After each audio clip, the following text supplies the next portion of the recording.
Convencernos entonces de que el álgebra y el cálculo sirven un poco, ¿cierto?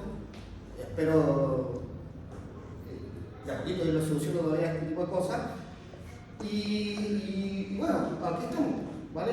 Ese puntito que está aquí, por ejemplo, es donde nos situamos, más o menos en forma referencial, bastante aproximada, digamos así, porque obviamente en lo macro a veces perdemos demasiada información, pero basta tener una referencia como las que hemos aprendido a describir, ¿ya? Es decir, cuando nosotros pasamos vectores, no es con la intención de enseñarles una cosa que funciona matemática, que se suma, que se resta, sino que es una forma de entender la realidad, eso es lo importante, ¿vale? Los vectores para nosotros y los sistemas más bien de referencia con los que nosotros describimos los vectores es lo que nos permite hoy día, si bien, y acá yo un poco, esto ya como más filosofía personal, si bien la ciencia no lo sabe todo, estamos claros, hay un montón de cosas que faltan por descubrir y eso es bueno porque hay pena todavía, ¿vale? Hay cosas que hacer. Pero como no tiene una respuesta para todo, ¿vale? Y por lo menos a mí lo que me seduce de la ciencia un poco es que a pesar de no saberlo todo, ¿vale? Por lo menos hay algo que nos puede garantizar. Es que por lo menos con ciencia podemos saber dónde estamos ahora. Podemos saber dónde estamos. Ahora, no tenemos idea para dónde vamos, ¿vale? Pero es mejor, yo siento que es mejor que sentir todavía que estamos dando o sentir que el sol todavía da vuelta alrededor de nosotros, que perfectamente puede ser una forma de entender la realidad, ¿vale? Pero para la ingeniería no nos sirve una apreciación subjetiva de la realidad, nos sirve una apreciación más bien objetiva, que esté bien descrita y que en el lenguaje que usemos no solamente le quede clara a usted la información que va a interpretar de la realidad, sino que esta información sea más bien universal. Aunque no sabemos que hay más allá de nuestra galaxia, pensamos que es universal.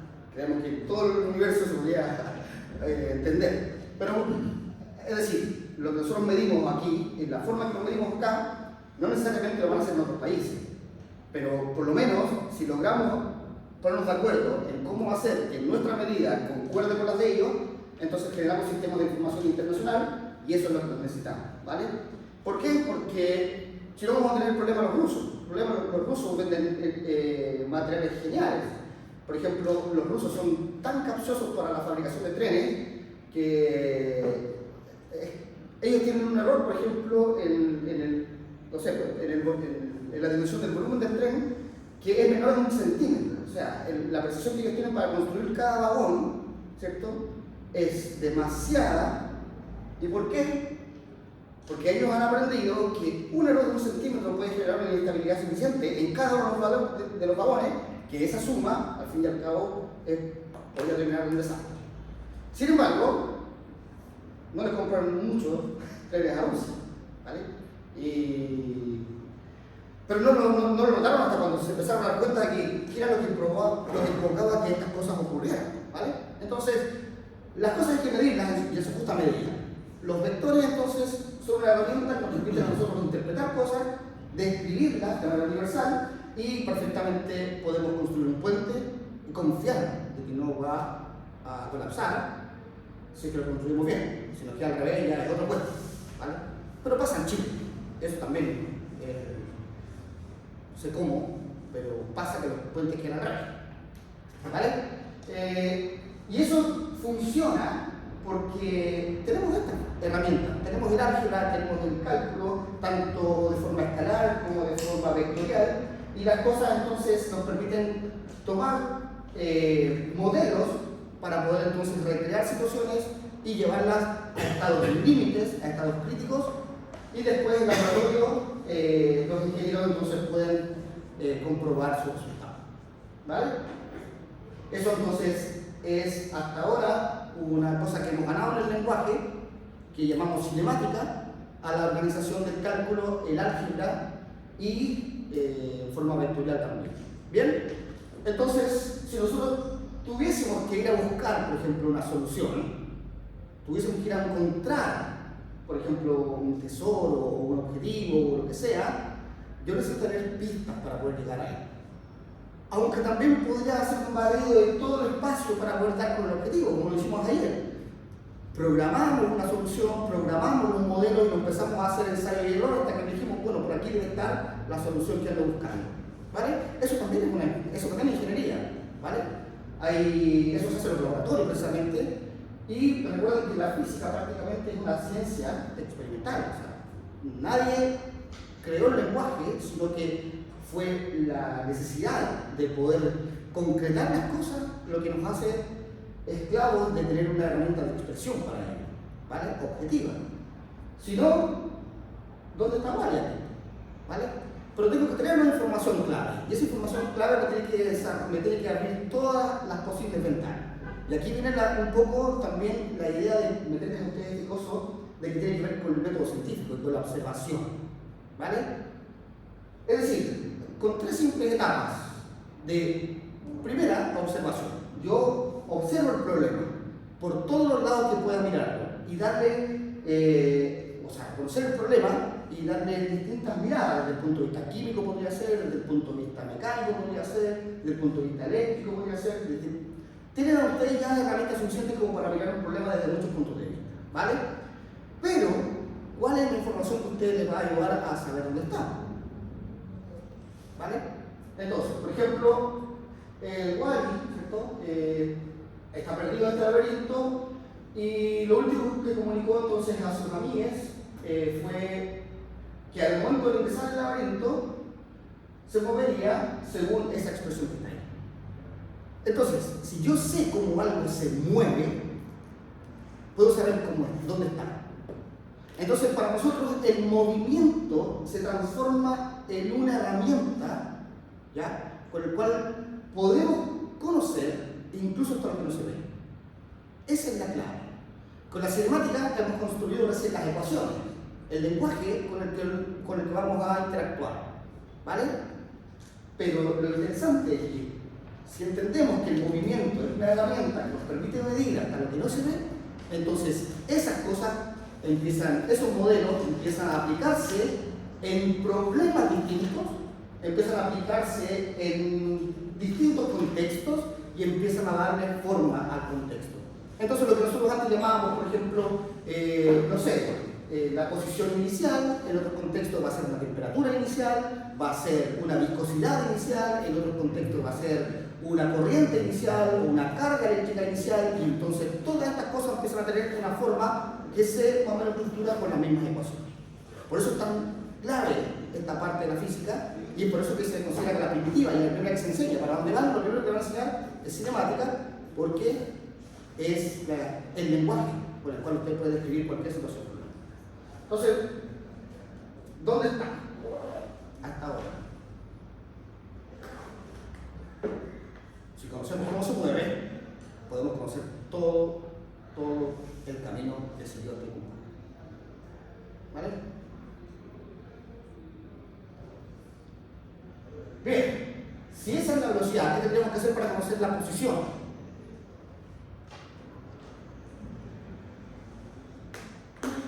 Porque han pasado 80 minutos desde que les pregunté. Y todavía espero la respuesta. ¿Vale? Como sabemos entonces el modelo de cómo se mueve, sabemos cuánto tiempo ha pasado y sean 80, sean 70, sean lo que sean, ya van a saber dónde está. Y eso es lo que nos interesa, ¿vale? Saber dónde está, porque nosotros lo que necesitamos es sincronizar las cosas. ¿Bien? Por lo tanto, lo que necesitamos también es tener claro respecto a qué vamos a medir, ¿vale? Porque si yo pongo el sistema desde orientado en otra forma, en otra geometría, esa cosa va a medir otra estructura. Y eso es lo que nosotros llamamos la estructura algebraica. La estructura algebraica para nosotros es la forma en cómo vamos a cortar las fichas del rompecabezas para poder, obviamente, armar y dar soluciones. Y eso en matemática está hecho a la medida, por lo tanto no puede haber fichas que no coincidan en el rompecabezas. Pero lo que sí es posible es que se nos pierdan esas fichas. Si se nos pierden las fichas, jamás vamos a dar solución al punto. Jamás. Siempre nos va a quedar un punto incumplido. Por lo tanto, si tengo claro y tengo todas las fichas, entonces no me va a hacer ningún problema el poder dar la solución. Bien, esta curva que se soluciona con ese modelo es una curva que está dada por esa gráfica, ¿vale? Y esa es la representación analítica de la ecuación de posición que resolvemos de esa velocidad en forma... ¿cuál es la forma de esa ecuación? Es una ley horaria, ¿cierto? Pero si conocemos cómo cambia la X en el tiempo y cómo cambia la Y en el tiempo, cada una de esas son las ecuaciones paramétricas. Entonces, aquí la posición está parametrizada por el tiempo. O sea, nosotros tenemos una expresión que va a cambiar de acuerdo a la variable que ustedes quieran asumir. Y eso va a permitirnos entender todo. Porque si yo quiero entonces que las cosas cambien por un tema que ya no es temporal, sino que más bien es un tema eléctrico, voy a construir toda una teoría que me permita describir en forma paramétrica situaciones de corriente, voltaje, a partir de cargas. Entonces ahí estaría parametrizando en temas de la carga, o podría parametrizar en temas de la corriente, y así las cosas irían moviéndose. Bien, si yo entonces concuerdo con el camino, sé que si parte de aquí, ¿cierto? Si se dieron cuenta, acá está la entrada del laberinto, por lo menos, ya tengo algo clave. Luego, a medida que el tiempo transcurre, tendrá que ir por alguno de estos puntos. Entonces, ahora, lo que me falta a describir es precisamente la coordenada que no se ve. Porque, insisto, esta cosa es importante de conocerla porque estamos tratando de organizar una información que es espacio-temporal. ¿Vale?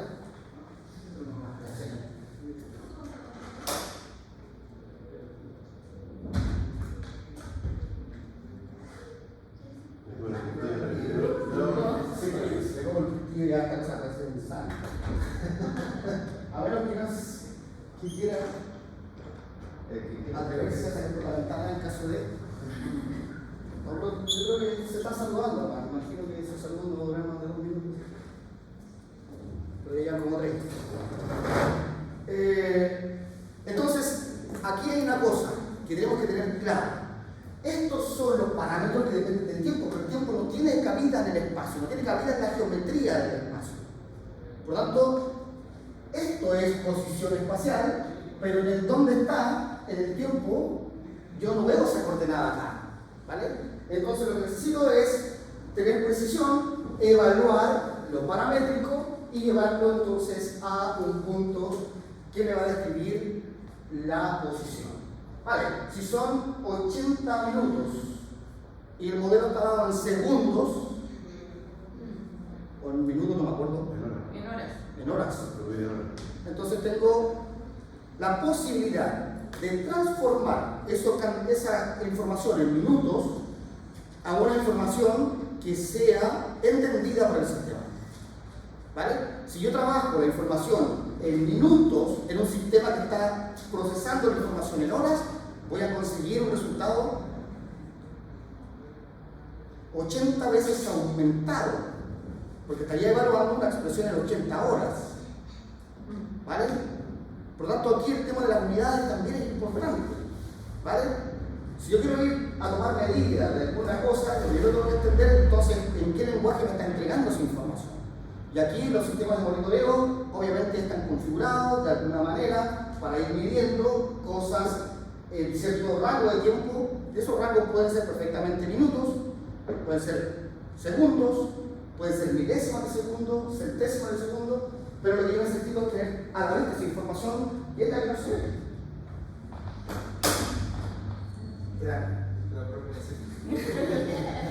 Pero déjame nomás.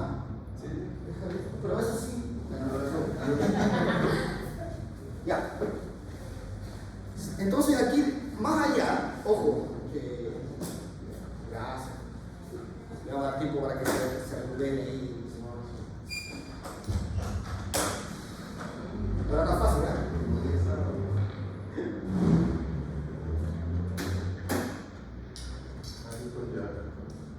Sí, no, sí, aquí los ingenieros son muy precavidos.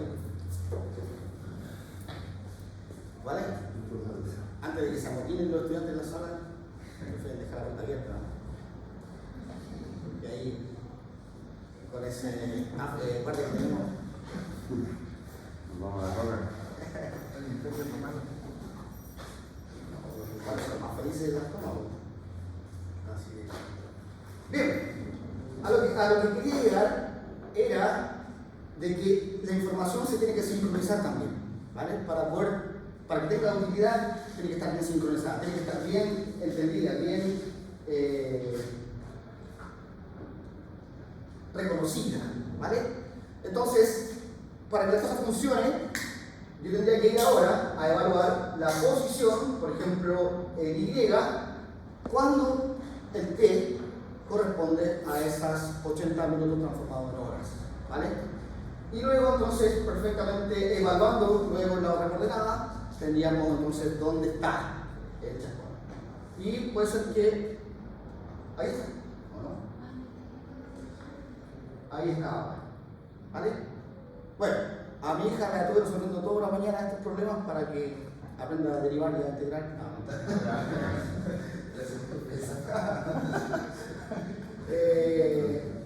pero es una forma de tratar de entender que lo que nosotros necesitamos por ahora es una buena descripción del espacio, una buena sincronización con el tiempo, y eso nos permitiría entonces tener más o menos un control de las cosas, porque si nosotros vamos a trabajar, por ejemplo, en mantención, yo necesito tener más o menos controlado una fecha de inicio, un tiempo inicial, y para poder predecir cuándo va a ser el después o el tiempo final, en el cual yo tengo que nuevamente someter a esto a reparación.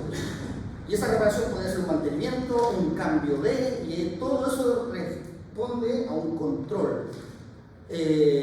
Digamos así, si bien no cinemático, es un control temporal de un producto, ¿va? De un elemento. Y cuando yo me arriesgo a vulnerar esos plazos, por ejemplo, me arriesgo a tener problemas, me arriesgo a tener fallas graves, accidentes, y me arriesgo a un montón de cosas.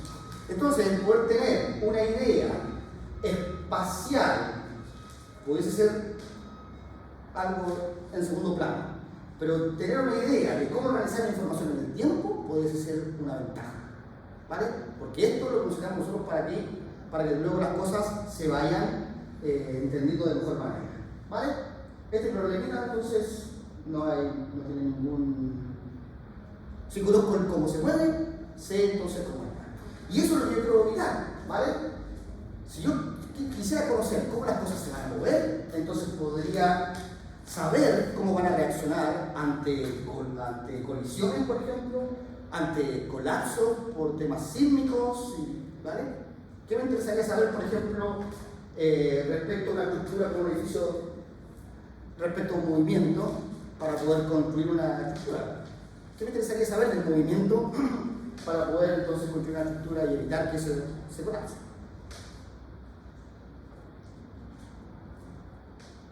Por ejemplo, el ingeniero que crearon este edificio, ¿qué necesitaban saber de movimiento para poder entonces decir que esta cosa va a responder y no porque va a caminar alguien se va a tumbar? El suelo, ¿vale? El suelo, la carga de viento, ¿no? El suelo, el viento también es un factor, de hecho es el factor que consideran mucho más los ingenieros, mucho más que los terremotos, al que más le temen. ¿Y por qué piensan ustedes que podría ser así? Porque el viento, el modelo del el movimiento causado por el viento puede ser peor que el causado por el terremoto.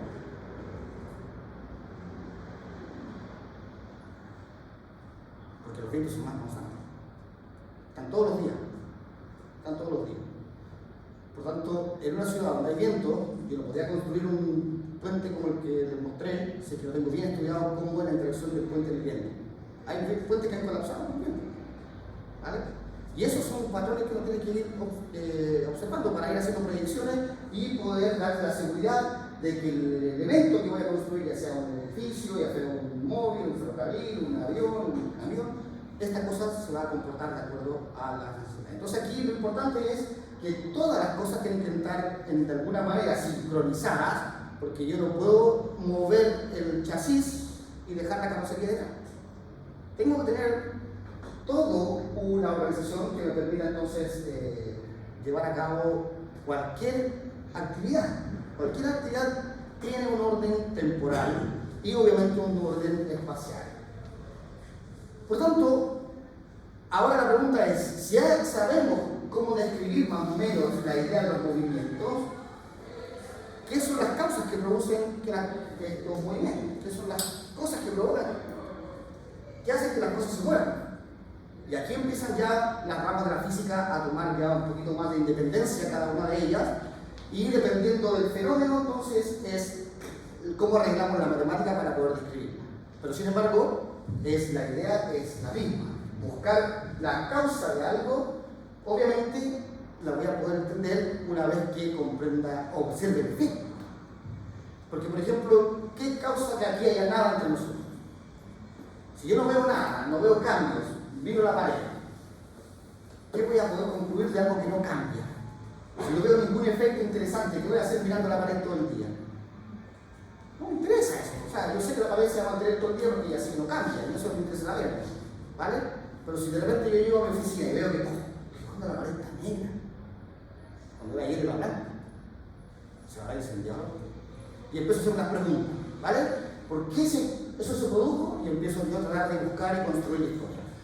Por suerte, para nosotros tenemos ya unos buenos miles de años observando ciertos fenómenos, por ejemplo los astronómicos, y podemos decir con cierta seguridad que más o menos todas las cosas que se describen mirando el cielo funcionan, ¿vale? No así la sismología tiene con suerte 200 años de investigación apenas, y en 200 años no nos alcanza a describir todo, ¿vale? Pero ahí va avanzando. Y obviamente el ser humano lleva más de 8.000 años en la Tierra. Recuerden que la primera canoa tiene 8.000 años de antigüedad, ¿vale? Entonces, imagínense cuántos años lleva el hombre interactuando con la naturaleza, ¿vale? ¿Cuándo fue la primera vez que pudo, por ejemplo, controlar el fuego? ¿Cuál ha sido esa sensación para ese primer humano? Tener el control de una cosa que era... Y hoy día, sin ese control, sin poder controlar el fuego, ¿qué podemos hacer? Complicado, ya somos dependientes de muchos de estos fenómenos aquí, ¿vale? Por lo tanto, lo que nosotros necesitamos es comprender los fenómenos para poder controlarlos. Eso siempre va a haber un factor que se va a descontrolar y la cosa se puede salir de las manos, pero nosotros necesitamos controlar las cosas a nivel microscópico, ¿ya? A nivel microscópico, a nivel macroscópico, ¿vale? ¿Nos interesaría a nosotros? No, pero si yo voy a trabajar en una empresa cuyo objetivo es poner en órbita un satélite, me interesaría saber cómo funciona el macromundo, ¿vale? Porque ese satélite estaría interactuando con el macromundo, es decir, estaría interactuando con una masa del tamaño de la Tierra. Por tanto, eso es clave, ¿vale? Nosotros ya estamos en la Tierra, por tanto no vemos la masa de la Tierra, sino que aprovechamos eso para construir otras cosas, ¿vale? Las masas de aire, por ejemplo, también nos permiten poner en flote las cosas, y fueron una de las primeras formas de trasladar, digamos así, por el aire. Pero si la primera canoa tenía 1.000 años, o sea, antes de Cristo, ¿vale? Ya la necesidad de poder entonces trasladarse y darle dinámica a la vida es desde el principio, ¿vale? Es desde los principios. Entonces, lo interesante es que los modelos de movimiento, claro, sean la herramienta que nos permita ver lo que no se ve, ¿vale? Y con el fin, ojalá después de poder controlar, ¿vale? Como el colega ayer nos explicaba una situación que sucedía en su faena, donde algo se descontrolaba, había una falla, había una recurrente anomalía, y entonces la pregunta es, ¿cómo yo convenzo a mis autoridades o a mis directivos de que mi idea para poder solucionar ese problema pudiese ser la necesaria, pudiese ser la buena, sin necesidad que venga la empresa fabricante para poder establecer la solución? Porque aunque tengamos todo ya funcionando, puede funcionar en algún grado con dificultad. Y eso significa que hay interés. Pero cuando yo tengo un ingeniero, por ejemplo, en una faena, o uno en una faena, y ninguno de ellos pudiéndose dedicar al entendimiento del funcionamiento para poder mejorar el propio proceso, entonces la cosa va más o menos lenta, ¿vale? Porque incluso esa misma solución nosotros la podemos vender a la empresa que está haciendo esa fabricación, decir, oye, si esta cosa tiene este problema, están los datos aquí, mira lo que pasa, y con los mismos datos le justifico la solución. Y ahora me dedico los años de garantía que pagué, hay que devolverlo porque... Y bueno, ahí necesitan un abogado que sea querido también, y ahí las cosas empiezan a tomar dinámicas en otro rumbo. Pero lo importante es poder investigar las cosas y poder entonces entender el porqué, ¿vale? El porqué es lo interesante. Y bueno, para nosotros entonces, en términos de lo dinámico, en términos de lo activo, en términos de los cambios, ¿vale? Vamos a basarnos en la ley de Newton y esas son más o menos lo que se define como una dinámica newtoniana o una mecánica newtoniana, ¿vale? Que se gobierna bajo las leyes de Newton. Y la primera ley de Newton, ¿vale? Es la famosa ley de inercia, y esta es la que todos los días nosotros podemos percibir en aquellos momentos en los cuales vamos viajando en un vehículo que se mueve junto con nosotros, o mejor dicho, nosotros nos movemos con el vehículo. Por ejemplo, cuando el vehículo entonces tiende a viajar en una dirección, lo que dice Newton es que nosotros tenemos que mantenernos en ese movimiento, ¿vale? Pero cuando queremos que por alguna razón ese movimiento tome cambios, por ejemplo, si usted necesita desviar su camino dando una curva, por ejemplo, ¿qué va a sentir usted? En su necesidad de mantener la inercia, de mantener su movimiento. Va a sentir que el auto lo está empujando y usted va a sentir como que se está moviendo para el otro lado o que está doblando. Entonces, eso se pudo apreciar desde las carretas. Cuando llevaban los chascones, los materiales en carreta, que generalmente eran bidones con vino, y perder el vino era cosa delicada. Entonces, el caballo daba una vuelta y la cosa con vino salía disparada. Porque las primeras carretas que sabemos que tenían barras protectoras, así como para evitar.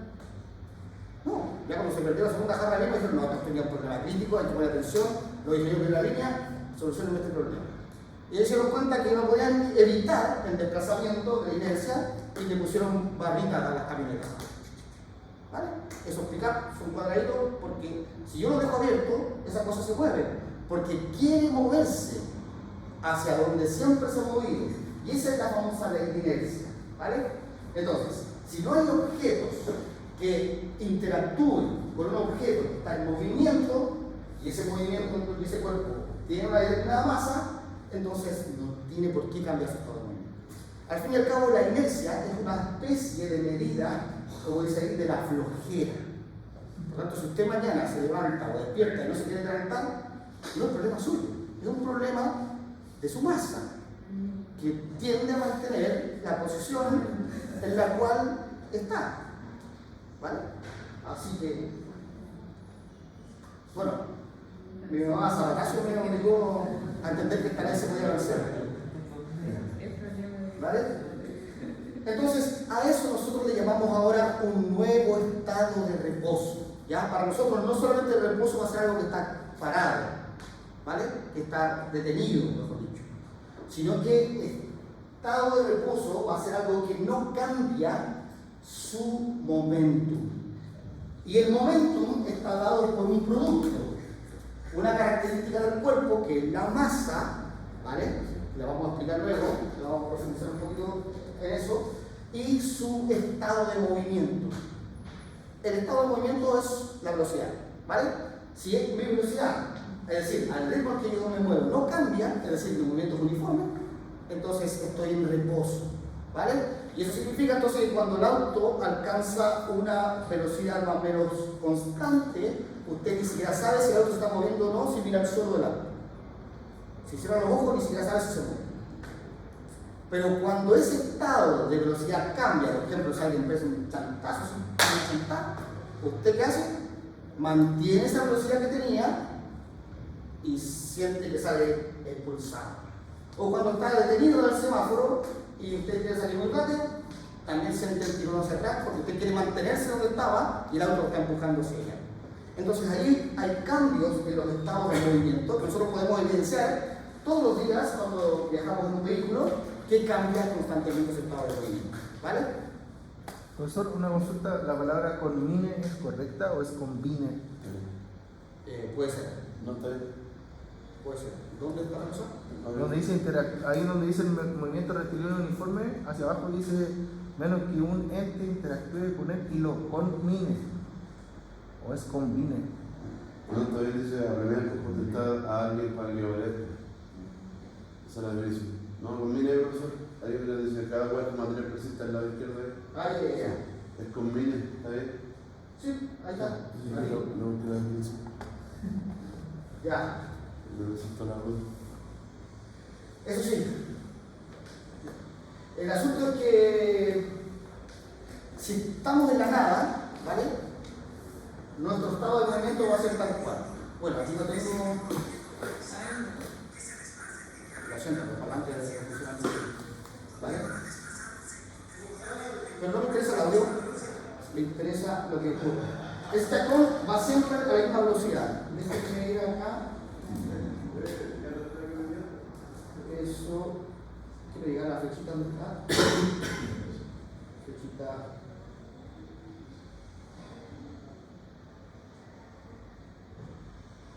Vale.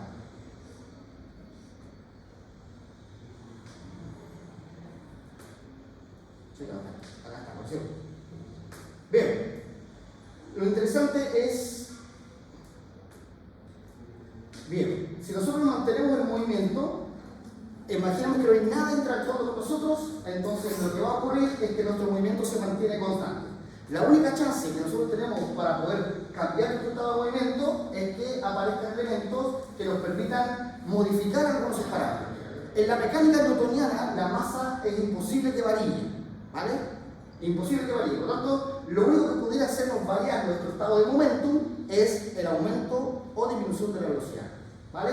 Eso nos permite ganar un momentum o bien perder momentum, ¿vale? Eso que implica que hay algo que hace que esta cosa se modifique. Hay fuerzas entonces que son las que nos obligan a ir cambiando esos momentos, ¿vale? Y esas fuerzas tienen distinta naturaleza. Una de ellas, por ejemplo, es la que generan las masas, ¿ya? Por el hecho de ser simplemente un elemento en el universo. Las masas generan la posibilidad, ¿ya? De atraer a otras masas. Ojo, y esto es una condición natural, ¿vale? Y por eso yo soy tan bueno para comer, dice mi esposa a lo mejor, pero no importa. Pero la idea es que la masa, como elemento de materia, tiene intrínsecamente la posibilidad de atraer a las masas, ¿vale? Y eso es una condición del universo interesante, porque eso es lo que permite entonces que los asteroides se vayan acoplando y empiecen a formar masas protoplanetarias. Y después esos planetas terminan siendo, o sea, después esas masas protoplanetarias empiezan a ser planetas. Y supuestamente el origen de nuestro planeta tiene condición, o sea, bien condicionado por la gravedad. Si las masas no tuvieran la chance de poder atraerse entre sí, jamás hubiésemos tenido chance de poder formar un planeta. Imagínense si la gravedad tuviera la chance de repeler, como tienen las cargas eléctricas. Nosotros saldríamos disparados de acá. Porque si la masa de la Tierra nos repele a nosotros, una antigravedad, por ejemplo. Y los chacones ya están apuntando a los rincones del universo, donde lo que observan es reacción de la antigravedad. Y es por eso que los chacones hablan de antimateria, hablan de un montón de otras cosas, y pudiese ser que en otra parte del universo así funciona la cosa, ¿ya? Al revés de lo que funciona acá, ¿vale? Puede ser, no sabemos todavía todo, ¿vale? Pero la cosa es que las masas tienen esta propiedad intrínseca, ¿vale? Y una de las propiedades intrínsecas también es el ser flojas, ¿vale? Estas masas interactúan con otras masas y al mismo tiempo se pueden medir respecto de su flojera. Porque este cuerpo y este cuerpo, no es que el profe tenía 6 días, sino que traía elementos para la clase, ¿sí? Bueno, ya está vacío este ya. ¿Cuál piensa ustedes que es más masivo que el otro? ¿Cuál pensarían ustedes que es más masivo que el otro? ¿La botella o el vaso?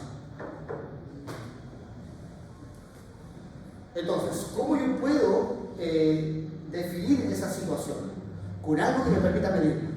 No puedo referirme a la masa o a la cantidad de masa en un cuerpo si no soy capaz de comparar eso con algo, ¿vale? Porque desde la nada podría ser cualquier cosa. En un universo que funciona al revés, podría ser este el más pesado y este el más liviano. Pero en un universo como el que nosotros acostumbramos a describir, este es el más pesado y este es el más liviano. Porque así lo aprendemos, ¿ya? Y así lo comunicamos. Lo interesante es que para entender el concepto de masa, no hay que asociarlo al concepto de peso todavía, ¿vale? El concepto de masa es simplemente la materia como tal, ¿ya? La materia como tal. Y una fuerza es la que me ayudaría a entender qué tan masivo es el cuerpo. Por lo tanto, naturalmente, si un cuerpo ofrece mayor resistencia a la fuerza que le voy a aplicar para cambiar su estado de movimiento, es decir, si esto está quieto y yo le quiero mover y necesito una fuerza mayor que para mover este, entonces obviamente al que necesita mayor fuerza para cambiar su estado de movimiento es el más masivo, ¿vale? Por lo tanto, la masa es una medida de cuánto nos cuesta cambiar la flojera de un objeto, ¿vale? Un ejemplo, si el vaso que tiene fuera de metal, sería más masivo el vaso, por lo que explica. De hecho, ahí está la cosa. Si usted tiene dos objetos, el que le cueste moverlo más es el más masivo. El más masivo, ¿vale? Porque el peso no depende de la masa, ¿vale? Solamente. El peso no depende de la masa solamente. Entonces, para nosotros es más masivo el que nos cueste cambiar más su estado de movimiento, ¿vale? Bien. Hablemos entonces de fuerza, porque ya es la fuerza una herramienta con la cual nosotros vamos a poder medir qué tan masivo es o no un cuerpo, ¿vale? Por lo tanto, una fuerza es una herramienta, para nosotros es un vector, es una magnitud vectorial, ¿vale?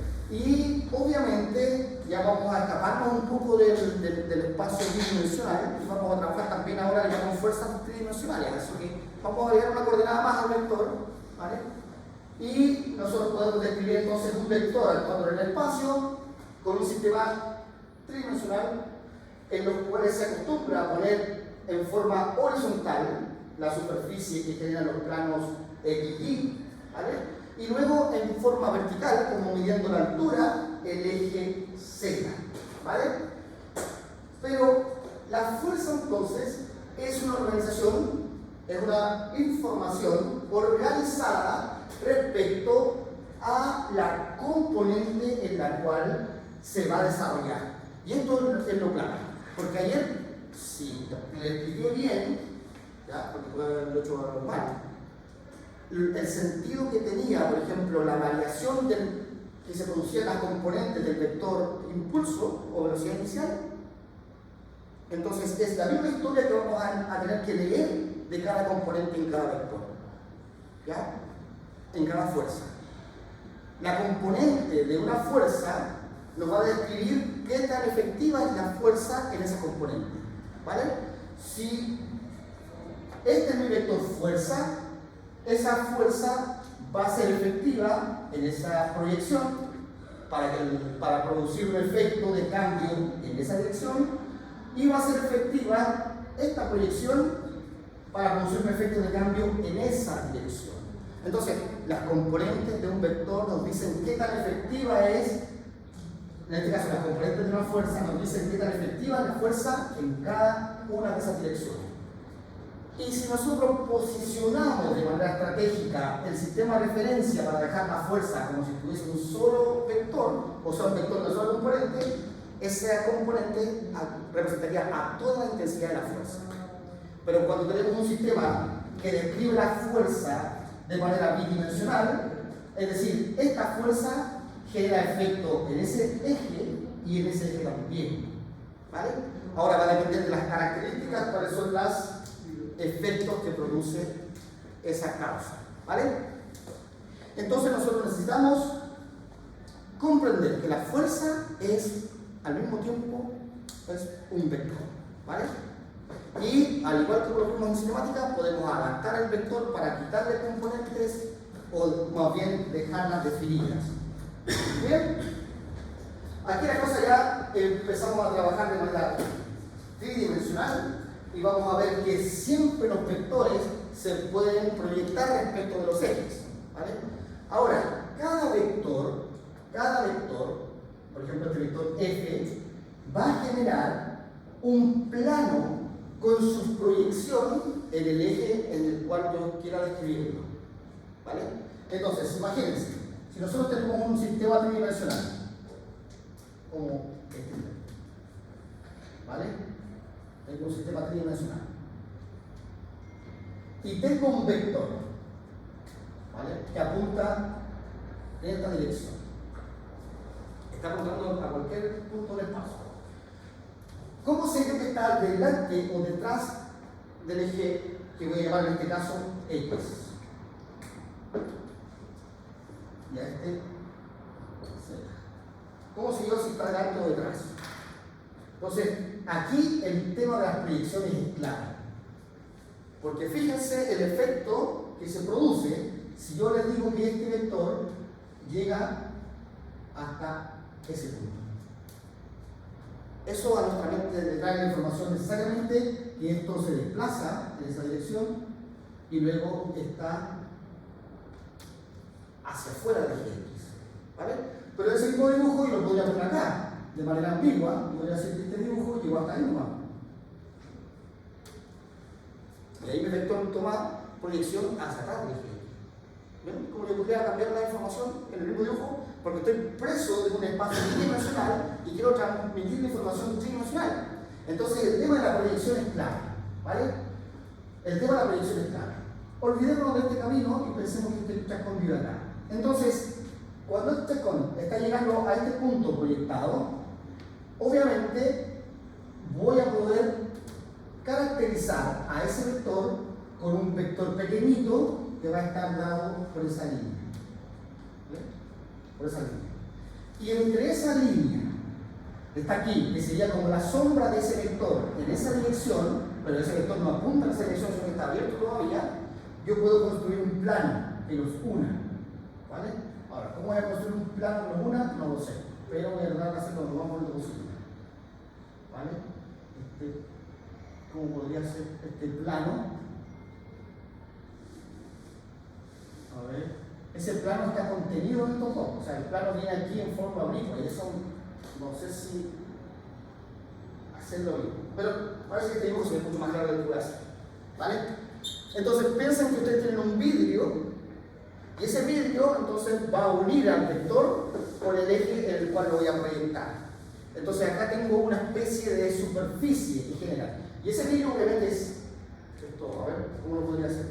Si tengo un sistema tridimensional, ¿cierto? Acá tengo un sistema tridimensional, entonces cualquier vector,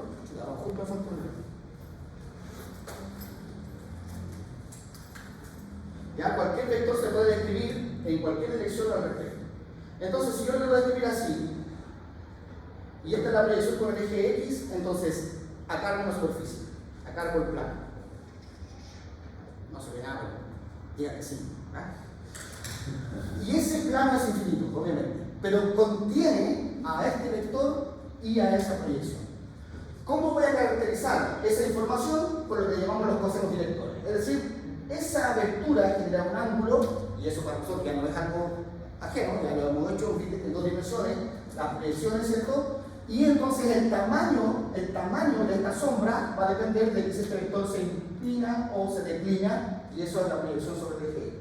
Si esto se agranda o se quita, entonces esa componente es dependiente del tamaño del vector, que es el módulo del vector, y por su coeficiente de proporcionalidad, que le va a decir entonces qué tan grande o tan chica es la proporción respecto al ángulo que está ahí. ¿Vale?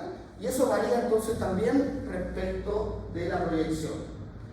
Para el eje Y la misma historia, para el eje Z la misma historia, y entonces yo podría describir a los vectores en el espacio tridimensional en términos de lo que son sus cosenos directores. ¿Vale? Es como tomar un vector y hacer la proyección respecto del eje. Es como descomponer el vector por cada uno de los ejes. ¿Vale? Pero no, el ángulo no va a ser el mismo para todos. En cada eje va a formar su propio eje. O sea, en cada eje va a formar su propio ángulo. Y eso entonces es una buena forma de describir el espacio tridimensional. ¿Vale? Cuando la geometría es cualquiera, arbitraria, esa cosa entonces toma esas tres dimensiones con esos tres cosenos directores. Pero cuando tenemos un sistema tridimensional que es esférico como el de la Tierra, entonces los cosenos directores serían dos, ¿no? Porque en una geometría esférica hay algo que no va a cambiar, que sería la dirección radial. Y solamente yo tendría chance de construir la esfera rotando alrededor del eje ecuatorial o del plano ecuatorial y luego moviéndome en un plano meridional. Entonces yo tendría dos ángulos con los cuales describir todo el espacio alrededor de la esfera. ¿Vale? Entonces hay un montón de formas de describir los vectores tridimensionales. Nosotros vamos a trabajar obviamente con los clásicos, que son el sistema cartesiano. Y entonces esta idea de un vector que tiene componentes, fíjense que esta es la coordenada X, coordenada Y y coordenada Z. Esto que está aquí es exactamente lo mismo a decir que tengo un vector que tiene ese tamaño y está multiplicado por un vector que le da la dirección unitaria. Entonces yo tengo aquí el módulo de F por un vector F unitario. Entonces, este coseno de X, de teta X, coseno de teta Y, coseno de teta Z, es el vector unitario en el espacio tridimensional. ¿Vale? Entonces nos permite poder describir un vector a partir de esas direcciones en los ejes y con el tamaño que nosotros queramos. ¿Vale? Con el tamaño que nosotros queramos. ¿Vale? Esta es la componente X. Recuerden que están en notación. ¿Cómo es la notación que está ahí con el ditongo? Canónica. ¿Vale? Entonces, este es un vector unitario, notación canónica. ¿Bien? Y todo vector unitario, cuando yo lo multiplico por un valor, por un escalar cualquiera, ese vector conserva la dirección, el sentido del vector, ¿vale? Y agarra el tamaño del escalar con el cual yo voy a ponderar ese vector unitario, ¿vale? Ahora, si el escalar es negativo, le cambio el sentido del vector unitario, ¿vale? O sea, no le cambio el sentido del vector unitario, sino que obtengo un vector que va en sentido contrario al unitario. ¿Bien? Y esta cosa es muy interesante porque cuando nosotros queremos ver, por ejemplo, estructuras que se sostienen en base a tensores, por ejemplo, esos tensores describen líneas de acción, ¿vale? Aquí el asunto es que esos tensores describen líneas de acción. Por lo tanto, en esa línea de acción nosotros podemos simular que la fuerza está actuando en los puntos de aplicación. Por ejemplo, podríamos pensar que la fuerza está actuando en ese punto, o bien podríamos asumir que la fuerza está llegando a esta parte, porque como en física vamos a trabajar con vectores móviles, los vectores no van a estar prisioneros al origen del sistema cartesiano, sino que los vectores los podemos considerar en toda una dirección en la cual actúan, que es la que nosotros la definimos como una línea de acción. Por tanto, la dirección del vector es la línea de acción en la cual se mueve la fuerza. Y producir, por ejemplo, un efecto moviendo hacia allá, aplicando la fuerza desde acá, a lo mejor yo voy a producir el mismo efecto si la fuerza la aplico desde el otro lado. En la misma dirección, en el mismo sentido, solamente cambié el punto de aplicación, pero no cambié la línea de acción. El efecto que voy a producir exactamente lo mismo. ¿Vale? Y como las fuerzas son elementos vectoriales, responden a esta estructura algebraica, y entonces al mismo tiempo que actúa uno sobre un sistema, actúa también otro, y entonces yo puedo ir sumando cada uno de estos vectores como si fuese entonces la suma del álgebra vectorial que ya repasamos hace un montón de rato, ¿vale? Lo interesante es que como son vectores fuerzas y se superponen, entonces los efectos que generan también se superponen, ¿vale? Fíjense que la fuerza 1 produce que este dinamómetro se elongue una unidad, ¿vale? Esta fuerza 2 produce que este dinamómetro se extienda 2 unidades. Entonces, si las dos fuerzas actúan juntas, la suma algebraica nos permite obtener un vector que es del largo de los dos juntos. Por lo tanto, la elongación de 1 se superpone con la elongación de 2, y de 1 tengo 2 espacios más allá. Entonces, esta cosa es el álgebra hecha física, ¿vale? Sin embargo, cuando ya no actúa en la misma dirección, ¿ya? Cuando ahora las fuerzas no son, digamos así, no van en la misma dirección y en el mismo sentido. ¿Qué pasa si una fuerza ahora va en sentido contrario? ¿Qué pasa cuando yo resto un vector? Se resta. ¿Y hacia dónde va a apuntar el resultado? Hacia el vector de mayor magnitud. Entonces, si a este vector que desliza 2 unidades acá, le resto este vector que quita 1 unidad, ¿hacia dónde le deja la balanza? Lo mismo, entonces. La suma y la resta de vectores aquí echa fuerza. Y lo mismo ocurre cuando los vectores ya no están actuando en la misma dirección, ni tampoco en sentido contrario o en el mismo sentido, sino que ahora actúan de forma oblicua. ¿Vale? Cuando la suma de los dos vectores ahora es un vector resultante que va a depender en la dirección en la cual yo aplique esa fuerza. Y esos vectores se van a combinar como si fuese entonces la suma vectorial. Siempre la resultante es la suma de los dos vectores. Y obviamente, si este vector se inclina o se declina, este vector resultante va a cambiar. ¿Por qué? Porque siempre es un vector que va a ir entre medio de los vectores. ¿Y cuándo esta suma va a ser máxima? ¿Cuándo esta suma va a ser mínima? ¿Si alguien le tocó esa pregunta, por ejemplo? Obviamente va a ser máxima la suma cuando los vectores vayan los dos juntos en la misma dirección, en el mismo sentido. Porque si este vector se abre respecto al otro, el vector ya empieza a achicarse. ¿Vale? Ese vector empieza a achicarse. Y esto empieza a abrirse y este vector empieza a disminuir. ¿Por qué? Porque las fuerzas en vez de aportar empiezan a restarse. Empiezan a restarse. Y entonces, eso ya lo vemos desde el punto de vista de los vectores, por lo tanto, la suma de vectores no tengo que sea repasarla, solamente la fórmula. Y ahora sí lo que pensamos es tratar de apreciar cómo actúan estas fuerzas aplicadas sobre este gancho en esa distribución espacial que tiene. ¿Vale?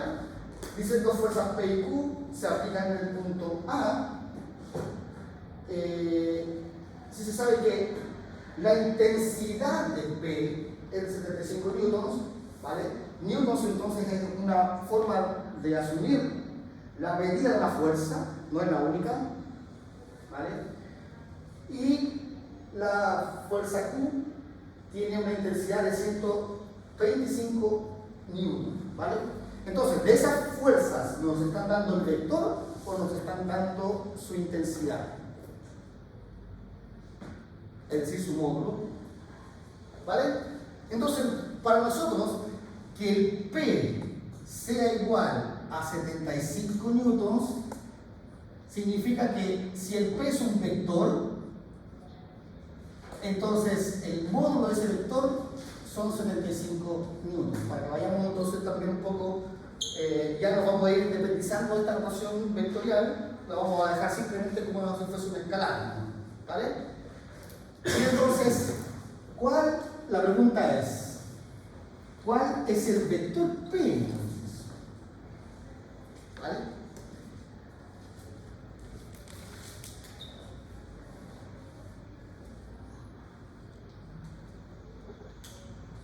Porque lo que me piden es determinar la magnitud y la dirección de la resultante, o sea, de la suma de estos dos vectores. Y si yo tengo claro cuáles son sus coordenadas de este vector, si tengo claro cuáles son las coordenadas, es decir, cuánto vale el Px y cuánto vale el Pi, entonces ya tengo clara la fuerza y con las coordenadas yo puedo llegar a conocer lo que sea. El módulo del vector Q, ¿vale? El módulo del vector Q, sabemos que se describe en base a 125 newtons, pero también necesito conocer cuál es el vector Q, ¿vale? Es decir, necesito sus coordenadas. Si conozco sus coordenadas, conozco todo lo que necesite conocer del vector. Todo. ¿Vale? Pero lo primero que yo necesito para poder describir algo que tiene origen, o mejor dicho, orden espacial, era, lo dijimos al principio de la clase, Yo podía conocer a Wally conociendo su velocidad solamente y sin saber dónde estaba ordenado el espacio o cómo estaba ordenado el espacio. No. Lo primero que necesitamos es un sistema de referencia para que nosotros podamos observar. ¿Vale? ¿Y cuál va a ser nuestro sistema de referencia? Acá nos dan toda información muy clara.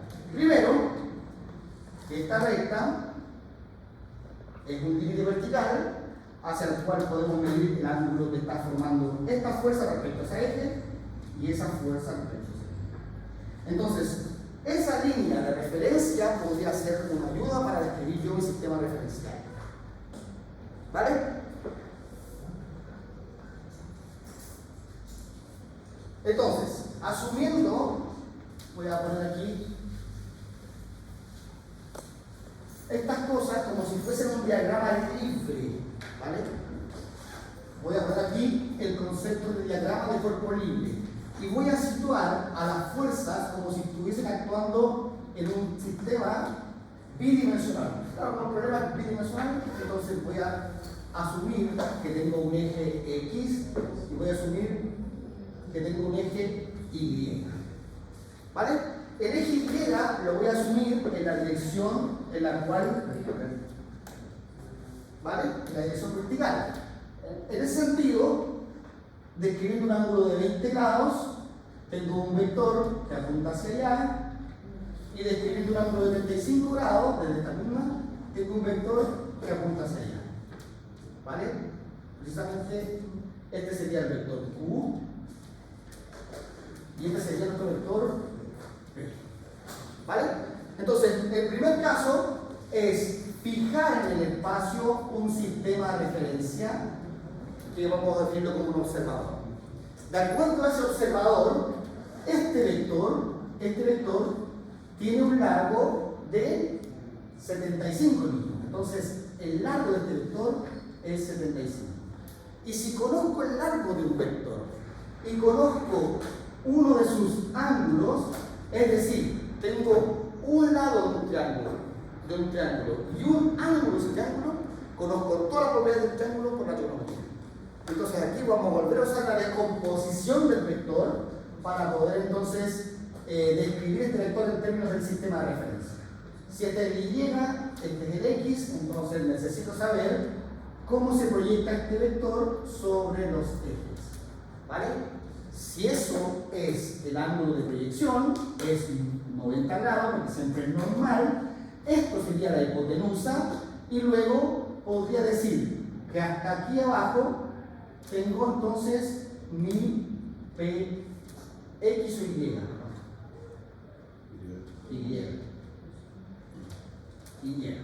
Y luego, respecto a este observador, esa sería la coordenada I, y esto sería, que si ustedes lo proyectan acá, sería la coordenada X.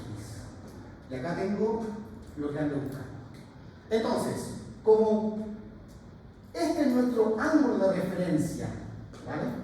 Que le vamos a llamar O, ¿vale? Respecto del observador O, ¿vale? PI, ¿cómo lo defino? Como el lado de ese triángulo. PI, entonces sería el lado adyacente. Y esto me permite entonces relacionar al PI de acuerdo a los 75 que mide el módulo de ese vector o la hipotenusa multiplicado por el coseno de 20 grados. ¿Vale? Pero en la geometría estoy midiendo esta distancia.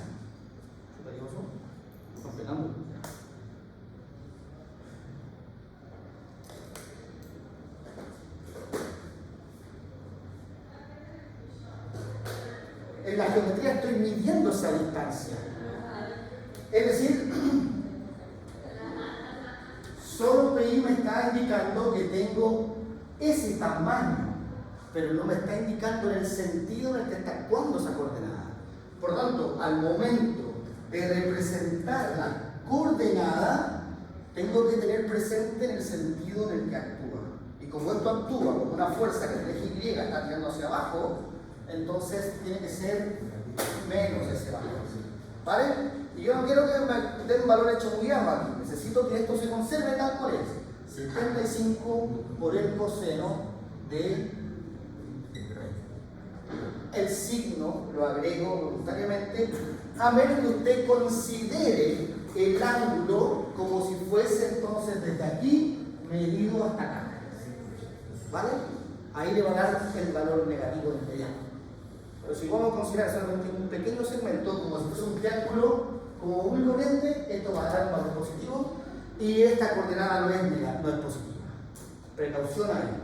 ¿Vale? Luego, con respecto a PX, ¿qué ocurre con PX? Si este es el adyacente y esta es la hipotenusa, ¿cierto? Necesariamente el opuesto al recto tiene que ser la hipotenusa. Esto tiene que estar definido en términos del opuesto. Y si esto es el opuesto, entonces la definición nos permite decir que de los 75 newtons de intensidad que tiene esta fuerza, apenas estos 75 por el seno de 20 son los que actúan tratando de que esto se venga hacia el costado. ¿Vale? Porque esta es la fuerza y esto lo proporciona de acuerdo a su inclinación. ¿Vale? Recuerden, el seno es un factor proporcional, pero también apunta en el sentido negativo.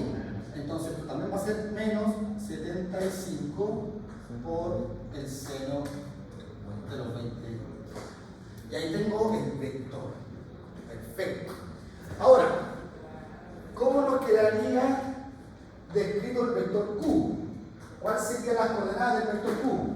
Al vector Q, para no echar a perder la figura, lo voy a proyectar sobre el otro eje, porque ustedes pueden proyectar donde ustedes quieran. Por supuesto que proyectando hacia acá, ya les queda el ángulo encerrado, ¿vale? Pero al hacerlo hacia acá, me va a quedar la figura muy tóxica, ¿no? Lo puedo proyectar al otro lado y así matamos dos pájaros de un tiro, porque ustedes pueden ver después cómo arman su geometría, ¿vale?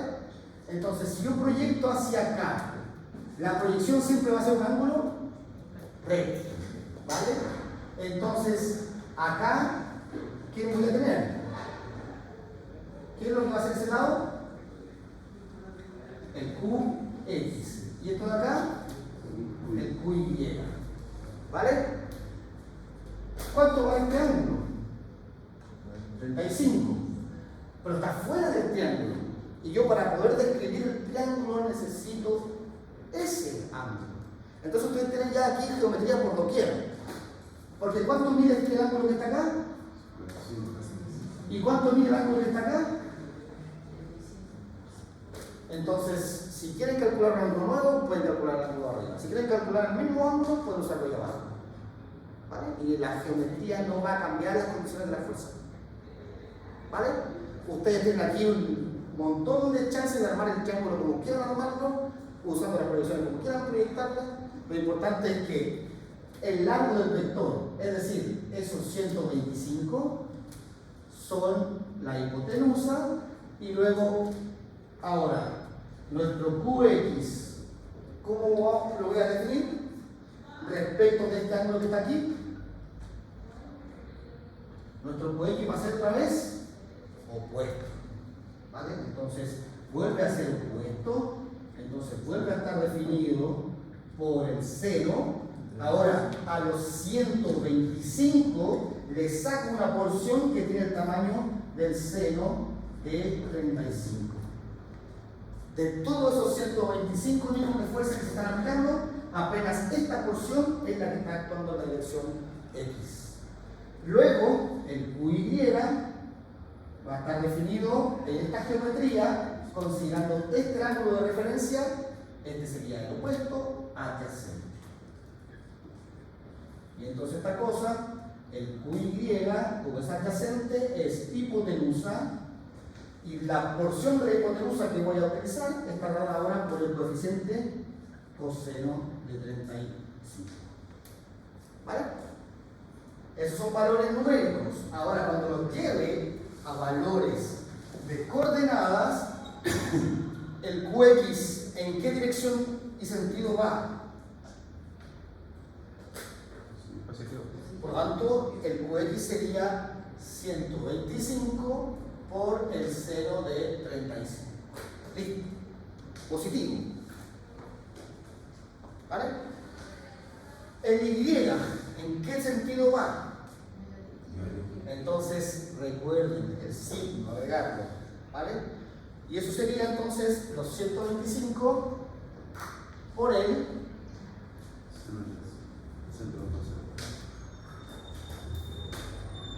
y esto lo cerré. Y ahí tengo los dos vectores en su forma cartesiana. Como me piden entonces determinar en forma gráfica, no me sirve para nada.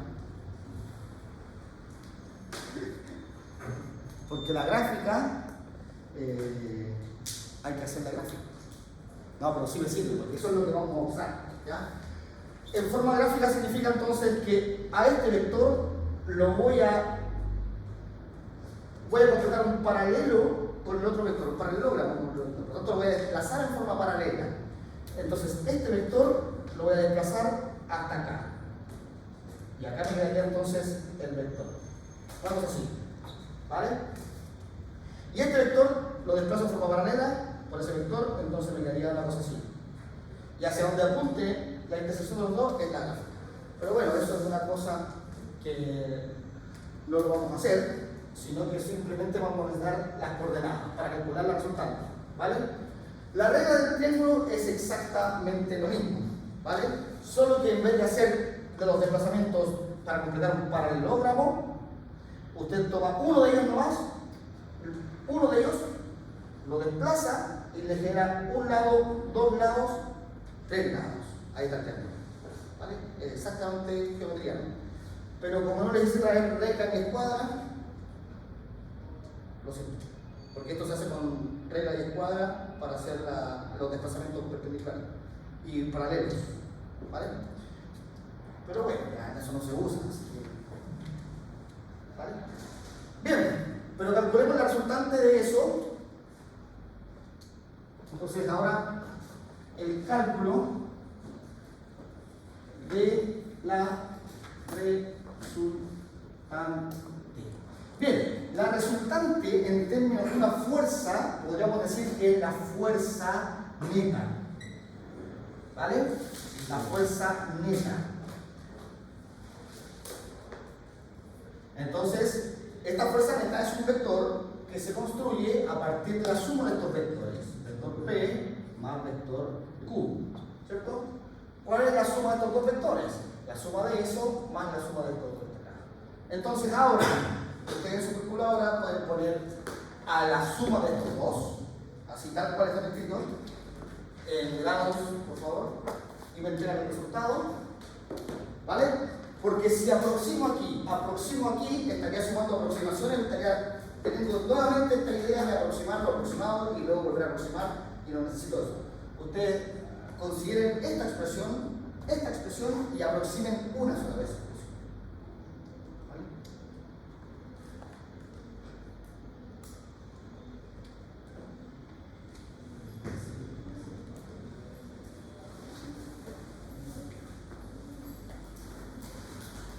¿Valor?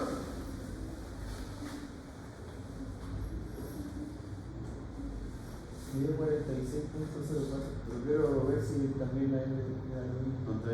46.04. Y es así nomás. 0.04. 0.45, claro. Ya, ahí con 3 decimales estaría. Vale. ¿La otra vez? Ahora, sí, conviértanse a la otra. Por favor. Bueno, hagamos.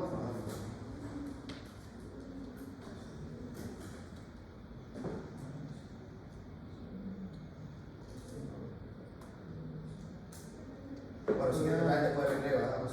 Va menos 9.927. Ya con 3 decimales estamos bien. ¿Ya? ¿Cuándo sigue? si no coincide mejor, así de tipo. ¿Vale? ¿No? ¿No le da lo mismo?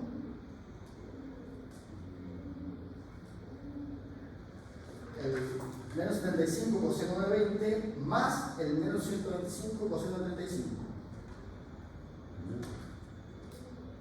Menos 172. Menos 172,87. Ya, hay dos versiones, versión una. Pero eso es interesante, tener opiniones ahí, ver qué concuerdan. Entonces, ¿quién va por el menos 172? Sí, profe, está bien, yo me equivoqué. 8. Faltó poner el más dentro de las dos negativas. Vale, vale. Está bien. Pero discutamos lo siguiente. Esto está respondiendo a una situación física. Bien, ¿qué nos dice la situación física respecto de lo que está ocurriendo ahora? Que hay dos fuerzas, cada una tratando de mover en esas direcciones al gancho. ¿Vale? Respecto a los ejes X, por ejemplo, ¿qué nos dice que el eje X sea positivo? Que la diferencia entre esta componente y esta componente sea positiva.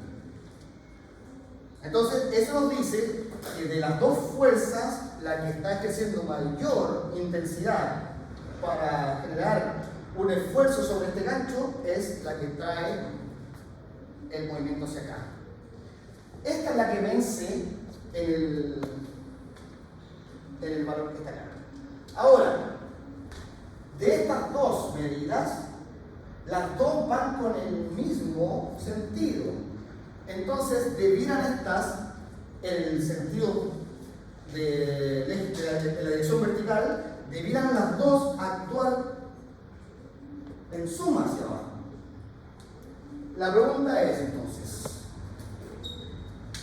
si la resta de estas dos me da una diferencia de 46, más o menos, y la resta de estas dos me da una resta, o sea, está bien que sea negativo, pero me da una intensidad actuando las dos juntas, mucho menor que cuando las dos se restan.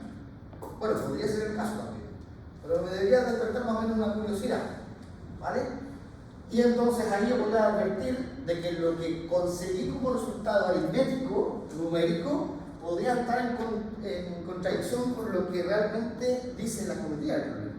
Porque para esa geometría yo debería superponer estas dos fuerzas y debería estas dos aportar totalmente al movimiento de carga hacia abajo.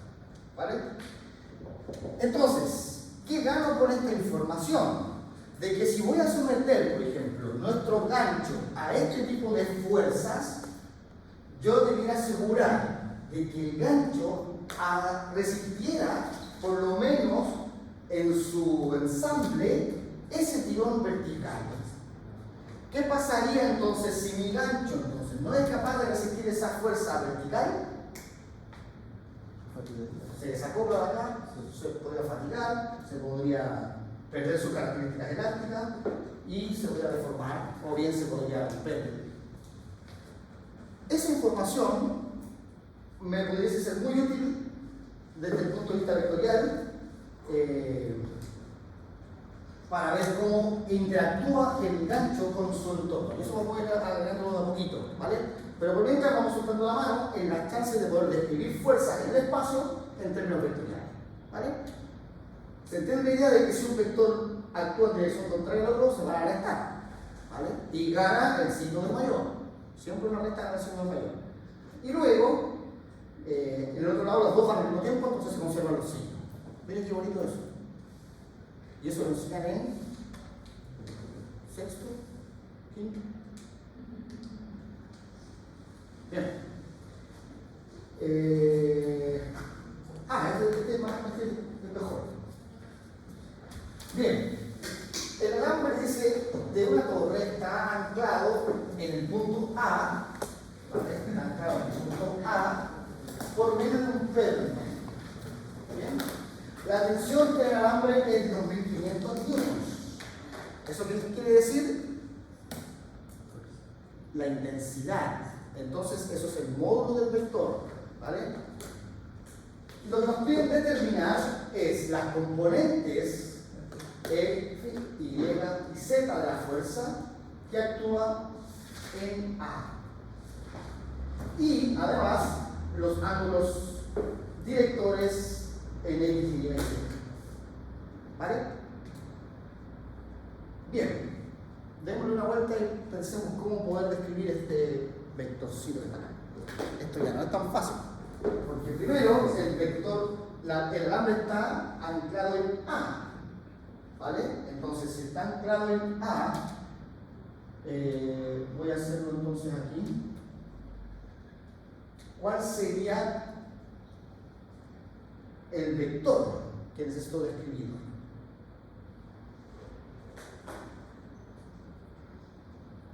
Porque aquí hay una tensión, y la tensión pudiese ir por la línea hacia allá, y acá tendría el vector entonces tensión, o bien podría tener una tensión que venga hacia acá. ¿En qué sentido iría el vector acá?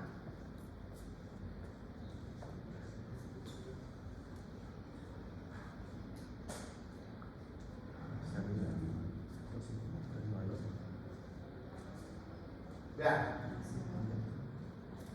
si yo observo, acá entonces estaría un punto de aplicación de la fuerza, ¿vale?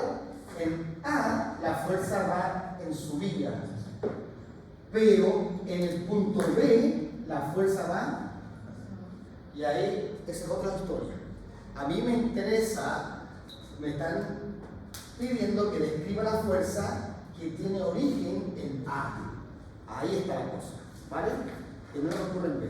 Entonces necesito ese vector que tiene acá su origen, ¿vale? Que tiene acá su origen y tiene su extremo en la dirección B. ¿Hasta dónde llega el vector? Y eso acá, eso es importante porque esto es lo abstracto. Que bueno que viene usted, señorita, porque ya no va a decir eso. O sea, pues ya.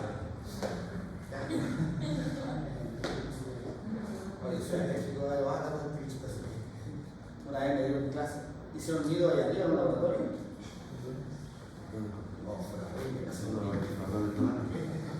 Ya. Bueno, si no me gustó la clase, vuelvo a la próxima. Ya. Lo que quería decir es que, fíjense, que esto mide 2500 newtons. Entonces, estoy hablando de un tamaño, de un vector que tiene un tamaño 2500.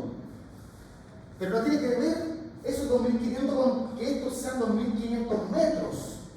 Son entes abstractos.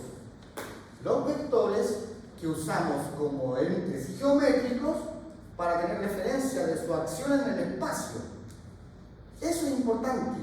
No quiere decir que cumplen a cabalidad las condiciones del espacio, ¿vale? El espacio está al servicio de la fuerza y nos ayuda a describir la fuerza en términos de las componentes espaciales. Pero no quiere decir que la fuerza tenga un tamaño de 2500 metros. No tiene nada que ver. Puede ser un vector pequeñito que yo use como referencia, ¿vale? Pero el asunto es que, ¿cómo lo describo? Lo que yo conozco, la información que conozco entonces, es la que me entrega el observador. Y hasta ahora eso se comprime. Lo primero que tengo que generar entonces es a ese punto. ¿Dónde sería un punto, de acuerdo a ustedes, que les permita tener claridad, ¿ya?, sensata de lo que ocurre en este módulo? En el punto A. Entonces, si pongo al observador en el punto A, este sería su eje X, ¿vale? Y este sería su eje Y. Y luego hacia acá tendría mi eje Z.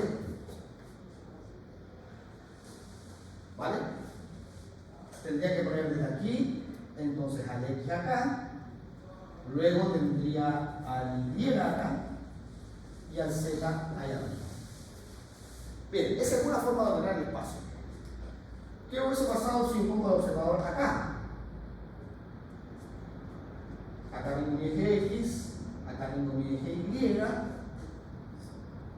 o también puede ser al revés. X, Y, y acá Z. Insisto, vuelven a aparecer un montón de posibles formas de ordenar el espacio, ustedes tendrán que ver cuál es la que les acomoda más. Lo que no vamos a cambiar es la condición del espacio. Desde esa línea de referencia hasta esta línea de referencia hay 40 metros. Eso sí son condiciones espaciales, ¿vale? Entonces, de acuerdo a este observador, ¿cuáles serían las coordenadas de este vector? Para poder conocer las coordenadas de ese vector viene hacia afuera en el eje X, ¿vale? Entonces voy a borrar otro sistema y voy a dejar solamente esa línea. ¿Vale? Voy a anotar esto un poquito. Si ubico el observador aquí en A, esto entonces tendría esa dirección y este chascón tendría que proyectarse en esa dirección. Entonces la coordenada X de este vector tendría esa posición, porque el extremo de este vector lo debería poner a dónde. ¿Cuál sería la coordenada X de ese vector?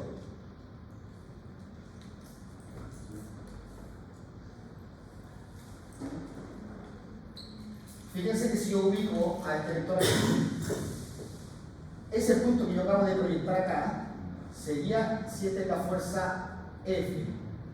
Ese sería Fx. Ese sería la componente X de un vector que llega hasta ese punto. Si tuviese el extremo del vector acá, ese vector baja aquí y luego ahí podría ser. Pero no es ese vector. De hecho, el vector tiene un módulo que incluso es más largo que la cuerda o el cable. Lo que yo necesito entonces aquí es un vector que me preste el auxilio de saber hacia dónde apunta ese vector. ¿Vale? Entonces, lo que yo necesito es un vector que me muestre el camino, no el vector F. ¿Vale? Y voy a utilizar a este vector que está acá, a ese vector, que voy a llevar un vector AB para que me preste la dirección y el sentido hacia donde viaja mi fuerza. Y luego ya sé cuánto mide la fuerza, por lo tanto ya puedo construir el vector fuerza. Lo que necesito es el vector unitario. ¿Vale? Entonces, ¿cuál es el punto A en este sistema de referencia? ¿Vale? Entonces necesitamos, o mejor dicho, construimos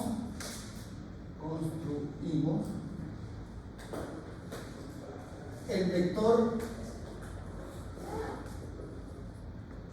AB unitario para ir en esa dirección. ¿Y eso cómo se calcula? Se calcula con el vector AB dividido por el módulo de AB. Entonces, ¿quién es A? ¿Quién es el vector A? Un vector que tiene coordenadas 0, 0, 0. ¿Me acuerdo lo que dijeron ustedes? ¿Cuál es el vector B? Es un vector que, de acuerdo a este observador, en X se desplaza, ¿cuántos metros hacia acá? 30 metros. En Y se desplaza, ¿cuántos metros hacia allá? Menos 40. Ya veo ya que ya tengo un par de metros.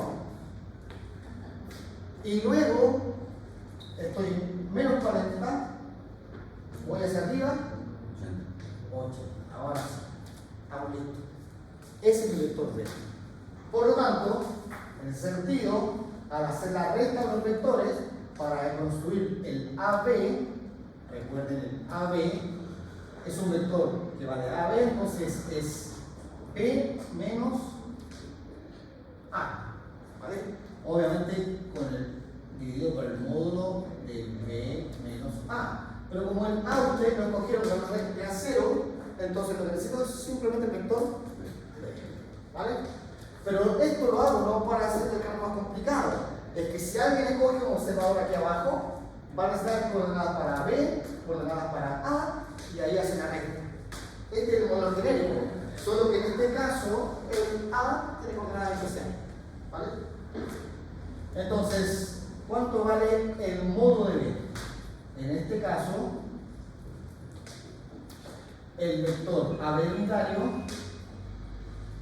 es simplemente B unitario, ¿vale? Entonces, este va a ser el vector B, 30 menos 40, 80, dividido por el módulo de B. ¿Cuánto valdría el módulo de un vector que tiene 3 dimensiones? La raíz de el 30 al cuadrado más el 40 al cuadrado. Listo. Ahí tenemos el vector unitario. Venga, ¿cuánto vale eso? No importa. Ya saben cuánto vale si lo tienen ahí a la vista. Lo que tengo entonces ahora es un vector que me muestra el camino simplemente. ¿Vale? Este sería nuestro A, B unitario. Por lo tanto,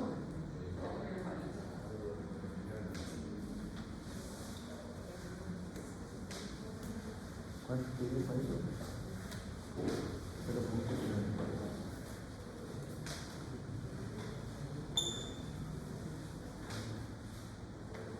Sí, no es lo mismo, y ese es un decimal.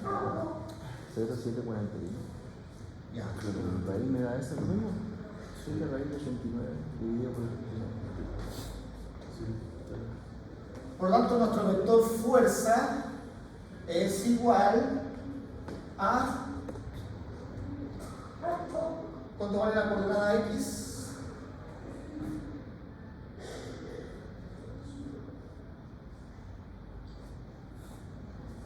Entonces, si no lo quieren, entonces 30 dividido por la raíz de, si me dan la suma por lo menos, 9 más 16 más 64.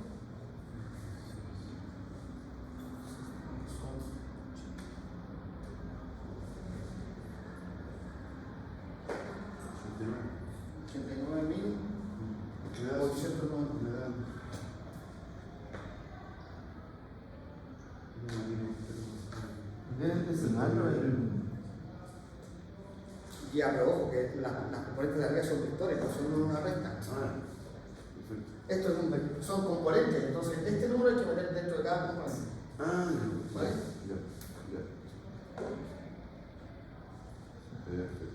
Entonces no, son vectores. El 30 dividido en todo lo que da abajo. Ahí, Menos ya, 40 uno por dividido uno. uno por uno. Claro. Vale, pero ¿cuánto sería la suma de esas cosas? Serían, dijimos, 89.000 o 890.000.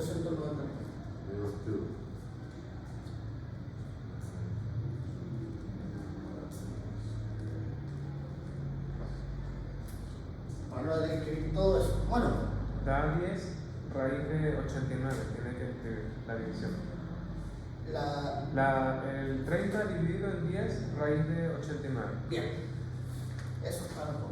Que es la versión Entonces nos americana. quedaría 3 raíz de 89. 10 por raíz de 89. Claro, pero si simplifico el 30 con el 10, queda raíz de 89. Luego, estos son los 2500, ¿vale?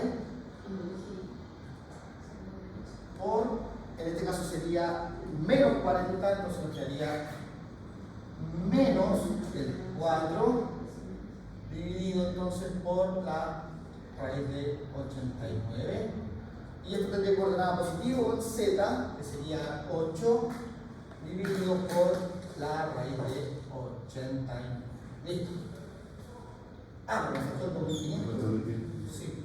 Entonces 2500 por 8 dividido por la raíz de 89. Y ahí tengo mi vector fuerza. Lo único que hice entonces fue, como lo dijimos hace un ratito, ¿cierto? el vector F puede ser calculado como su intensidad multiplicado por un vector unitario. Siempre una fuerza usted la puede recuperar multiplicando su intensidad por el vector unitario. ¿Vale? Y ahí tenemos entonces al vector F. La fuerza es el módulo de la fuerza es un escalar, que lo calculamos, no lo calculamos, nos da el problema. El problema nos da el módulo de F 2500. Entonces cuando multiplique 2500 por el vector unitario, que es el que calcularon ustedes allá, que es el tanto por dividido por ¿vale? Entonces se le simplifican los 10 con las decenas del numerador y multiplica por 2500 cada una de las componentes. Ahí tienen el vector fuerza. ¿Bien? Como tienen la f de x definitiva la f de z, está ahí. Ahora, ¿cómo consigo los ángulos directores?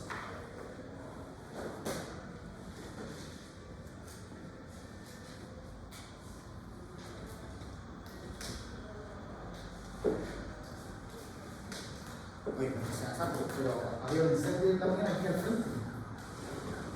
Hay un caso de edificio rojo por ahí.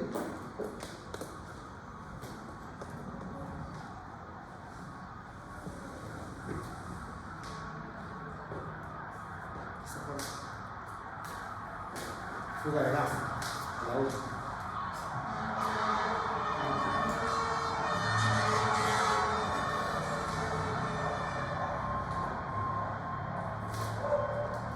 Bien, ¿cuál es la fórmula para los cosenos directores?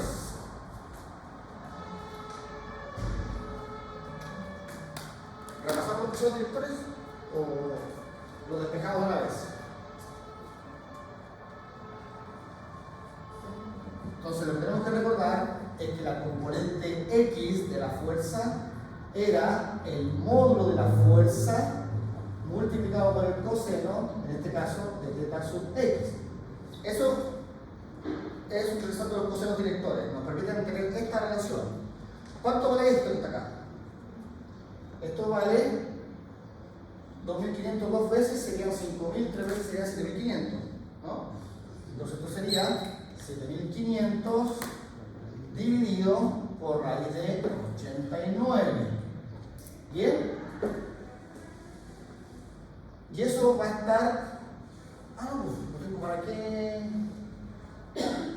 multiplicar, porque al fin y al cabo, como tengo que dividir por el módulo, va a ser más fácil. A ese 2500 lo voy a cancelar con este 2500 que está acá, porque va a pasar dividiendo el módulo. ¿Vale? Entonces todos van a aparecer un componente de 2500 y esto nos va a quedar simplemente 3 raíz de 89. Como tengo que despejar el ángulo, entonces a esto le tengo que calcular el arcoseno o el coseno a la menos 1 y ahí tengo el θ sub x. ¿Vale?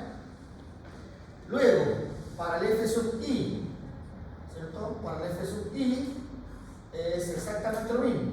Entonces el módulo del vector f por el coseno del θ sub i. Entonces, eso menos 2500 dividido por 2500 se nos va a ir, nos va a quedar el menos 4 dividido por la raíz de 89 en arcoseno y eso nos va a dar el θ sub i. ¿Vale? Y luego vamos por la componente z de este chascón, los vectores componente, y esto es el módulo de el vector por el coseno de θ sub z, ¿vale? El coseno directo en z, y esto ya sabemos que va a estar dividido por 2500, por lo tanto rescatamos solamente el 8 raíz de 89, a esto le calculamos el coseno a la menos 1 y esto nos devuelve el θ sub z. Y ahí tengo cada uno de los ángulos con los cuales definimos la dirección de la fuerza en términos de sus cosenos directores.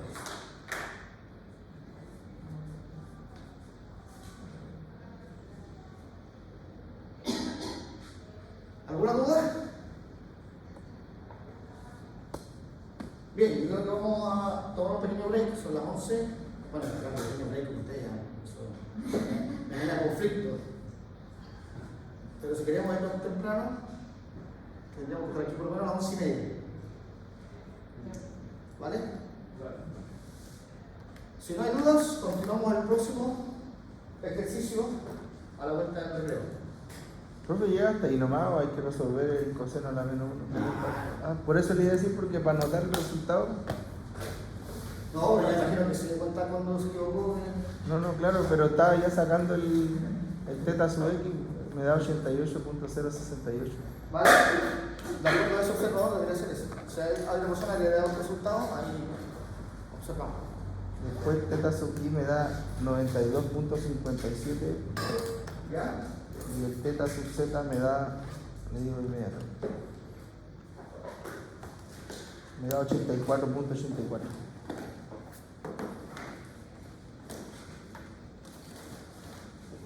Entonces le apliqué y empecé a borrar el numerador nomás. Sí, Más rápido. sí, teniendo la cosa en grados.